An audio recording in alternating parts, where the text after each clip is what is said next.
একটি আমল আছে ভাই, যে আমলটা এত বিশাল আমল, এত বিশাল আমল যে কয়েক মিনিটে আপনি হাজার হাজার বছরের রোজা রাখা, নফল সিয়াম পালন করা, হাজার হাজার বছর নফল সালাত পড়া, নফল নামাজ পড়া সওয়াব কয়েক মিনিট আপনি অর্জন করতে পারবেন।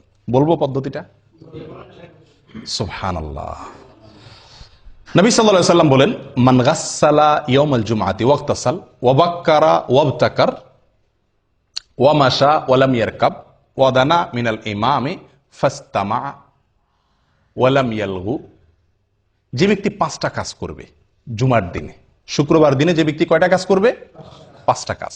আসলে কাজ একটা, 5টা শর্ত পূরণ করে একটি কাজ করবে, সে ব্যক্তির জন্য আল্লাহ সুবহানাহু ওয়া তাআলা কি রাখছেন বিনিময়? ফালাহু কান আলাহু আজ আমালু সানাতিন, আমালু সানাতিন, তার জন্য 1 বছর আমল করার সওয়াব আল্লাহ তাআলা দিবেন। কান আলাহু বিকুল্লি খতওয়াতিন, প্রতি পদে প্রতি কদমে 1 বছরের আমলের সওয়াব। 1 বছরের কি আমলের সওয়াব সেটাও হাদিসে বলা হয়েছে, সিয়ামুহা ওয়া কিয়ামুহা ও কামা ক্বাল।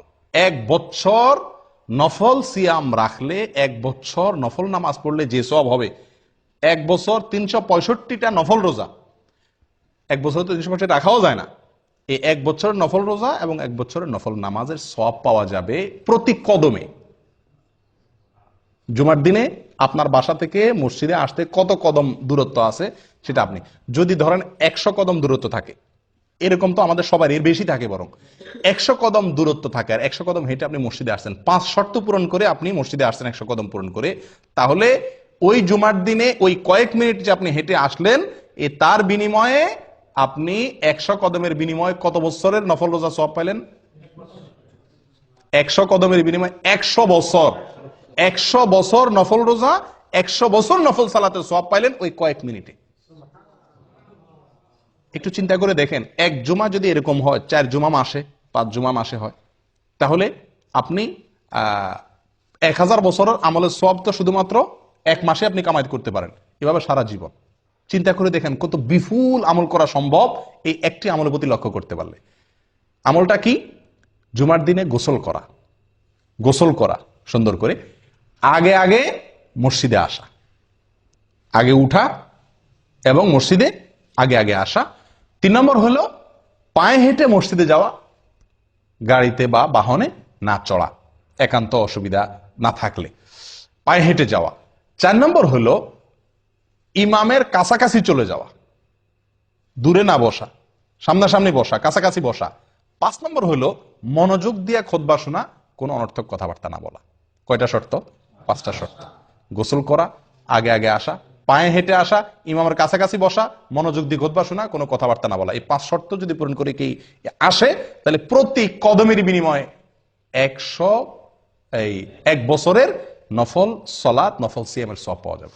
প্রিয় ভাইয়েরা, মুহাদ্দিসিন কেরামরা বলেন, হাদিস বিশারদ অনেক উলামায়ে কেরাম বলেন, যত হাদিস আসছে সওয়াবের কথা, এটাতে এই সওয়াব, এটাতে অনেক হাদিস আসছে না, শত শত হাজার হাজার হাদিস বর্ণিত হয়েছে। এই হাজার হাজার হাদিসের ভিতরে একটি হাদিসে পাওয়া যায় না এত অতিরিক্ত বিপুল পরিমাণ সওয়াব সংগ্রহের সুযোগ আছে যেটা এই হাদিসের মধ্যে আছে। আমি কি বুঝাতে পারছি? কত বিশাল সুযোগ বলেন। আফসোসের বিষয়, শুক্রবারে আমাদের ডিউটি নাই, এই জন্য আমরা অনেকে ঘুম থেকে উঠি বরং আরো দেরিতে, ফজর ওই দিন বরং পড়াই হয় না মসজিদে অনেকের।